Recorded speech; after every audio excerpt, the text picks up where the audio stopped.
Nama saya Aisadila Yonisa Putri, NIM A220180019, mahasiswa PPKN Universitas Muhammadiyah Surakarta. Di sini saya akan menjelaskan mengenai isi makalah saya dalam rangka ujian tengah semester mata kuliah Perencanaan Pembelajaran dan Pengelolaan Kelas. Proses pembelajaran supaya dapat berjalan dengan teratur dan terarah, maka harus dibuatlah perencanaan pembelajaran. Perencanaan pembelajaran ini dibuat oleh guru. Di dalam perencanaan pembelajaran ini, dalam penyusunannya tidak boleh asal, tetapi harus sesuai dengan kurikulum yang sedang berlaku. Jadi, menurut Sugiyar tahun 2009, ada beberapa hal mengenai urgensi perencanaan pembelajaran. Yang pertama, menentukan arah tujuan pembelajaran, di mana kita dapat mengetahui aspek-aspek apa saja yang harus dikuasai oleh peserta didik setelah mengikuti proses pembelajaran. Yang kedua, yaitu sebagai pendidik, kita akan lebih mengetahui lebih awal mengenai kemungkinan-kemungkinan apa saja yang akan terjadi dalam proses pembelajaran. Jika terjadi kendala, maka kita lebih cepat tanggap dan lebih cepat dalam mencari solusinya.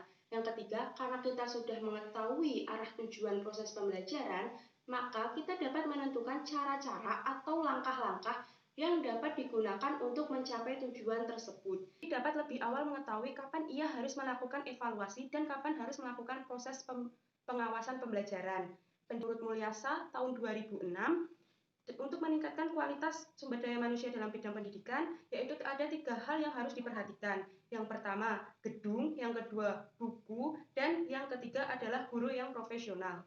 Yang kedua yaitu membahas tentang konsepsi dari perencanaan pembelajaran dan pengelolaan kelas. Perencanaan pembelajaran adalah proses belajar mengajar yang kegiatannya sudah direncanakan sebelumnya. Jadi apa yang harus dilakukan dalam proses pembelajaran tersebut sudah direncanakan atau sudah disiapkan oleh pendidik. Sedangkan pengelolaan kelas artinya yaitu pendidik dapat menata ruangan kelas atau menciptakan suasana dan kondisi kelas yang layak untuk proses belajar mengajar sehingga peserta didik dapat merasa nyaman dan mudah dalam menerima materi pembelajaran. Tujuan dari perencanaan pembelajaran itu, yang pertama, untuk mengetahui kegiatan peserta didik dan pendidik dalam proses pembelajaran. Yang kedua, mengetahui kemajuan-kemajuan dalam peserta didik.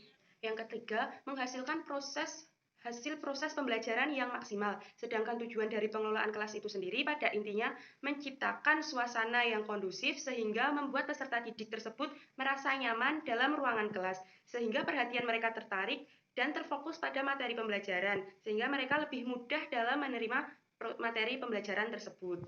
Prinsip-prinsip perencanaan pembelajaran dan pengelolaan kelas. Prinsip-prinsip dari perencanaan pembelajaran tersebut yaitu menyesuaikan dengan karakteristik peserta didik, memberikan ilmu dan keterampilan kepada peserta didik, mengurangi tujuan-tujuan khusus dari pembelajaran tersebut, mencari alternatif lain apabila terjadi kendala dalam proses pembelajaran, mencari informasi lain yang berkenaan dengan perencanaan pembelajaran, serta menentukan langkah-langkah apa saja yang harus dilakukan dalam proses pembelajaran.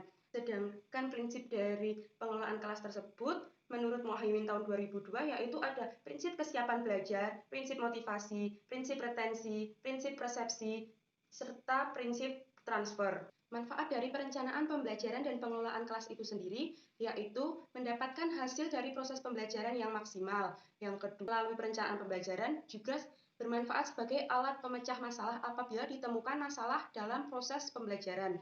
Yang selanjutnya, manfaat dari perencanaan pembelajaran dan pengelolaan kelas itu sendiri, proses pembelajaran yang lebih terarah dan kondusif serta efektif dan efisien. Saya akan menjelaskan mengenai instrumentasi. Yang pertama, mengenai analisis kebutuhan peserta didik. Menurut Maslow, ada 5 kebutuhan dasar peserta didik. Yang pertama, kebutuhan akan rasa kasih sayang, kebutuhan fisiologis, kebutuhan akan rasa aman, kebutuhan aktualisasi diri, serta kebutuhan akan penghargaan. Dalam penyusunan perencanaan pembelajaran dan pengelolaan kelas, harus disesuaikan dengan kebutuhan peserta didik. Masih pendidik yang telah melihat kebutuhan dari peserta didik, mereka lebih cocok menggunakan bahan ajar yang mana. Selanjutnya, mengenai strategi dan metode pembelajaran. Sebaiknya, pendidik lebih dahulu menentukan strategi dan metode pembelajaran yang akan diterapkan di dalam kelasnya. Dalam menentukan strategi dan metode pembelajaran ini, tentunya harus disesuaikan dengan materi pembelajaran yang akan diberikan, serta harus disesuaikan dengan kondisi peserta didik. Penentuan strategi mengenai kegiatan pembelajaran. Kegiatan pembelajaran merupakan kegiatan yang terjadi selama proses belajar mengajar. Biasanya, kegiatan pembelajaran ini sudah ditentukan dalam perencanaan pembelajaran yang juga disesuaikan dengan materi pembelajaran dan alokasi waktu yang telah ditentukan. Di dalam pengelolaan kelas, kegiatan pembelajaran ini diperlukan untuk penataan ruangan kelas. Jadi, penataan ruangan kelas disesuaikan dengan kegiatan pembelajaran yang akan dilakukan. Selanjutnya, mengenai evaluasi pembelajaran. Evaluasi pembelajaran merupakan pengumpulan hasil dari proses belajar mengajar atau merupakan tindak lanjut dari proses penilaian dan pengukuran. Evaluasi pembelajaran pula dibagi dalam 3 ranah. Yang pertama ranah afektif, kognitif, dan juga ranah psikomotorik. Dalam melakukan evaluasi pembelajaran tidak dapat hanya dilakukan dalam satu waktu, melainkan berkelanjutan dan terus-menerus. Aplikasi perencanaan pembelajaran dan pengelolaan kelas bagi guru dan atau calon guru. Keterlibatan guru dan calon guru dalam perencanaan pembelajaran dan pengelolaan kelas ini sangat diperlukan karena guru merupakan fasilitator serta penyusun perencanaan pembelajaran dan pengelolaan kelas. Jadi di sini guru tidak hanya berperan utama, tetapi juga sebagai sutradara, yang dimana guru harus menentukan arah proses pembelajaran dan menentukan penataan ruangan kelas supaya dapat menciptakan kondisi dan suasana lingkungan belajar yang kondusif serta nyaman. Sedangkan calon guru harus lebih mempelajari mengenai perencanaan pembelajaran dan pengelolaan kelas. Karena apa? Ketika sudah menjadi guru, mereka sudah memiliki bekal untuk menyusun perencanaan pembelajaran dan pengelolaan kelas sebelum melakukan proses pembelajaran atau sebelum proses pembelajaran dimulai. Jadi, keterlibatan guru dan atau calon guru ini baik secara langsung atau tidak langsung itu sangat berpengaruh dalam penyusunan perencanaan pembelajaran dan pengelolaan kelas. Tentu cukup sekian penjelasan makalah dari saya. Apabila ada kesalahan saya mohon maaf. Terima kasih. Wassalamualaikum warahmatullahi wabarakatuh.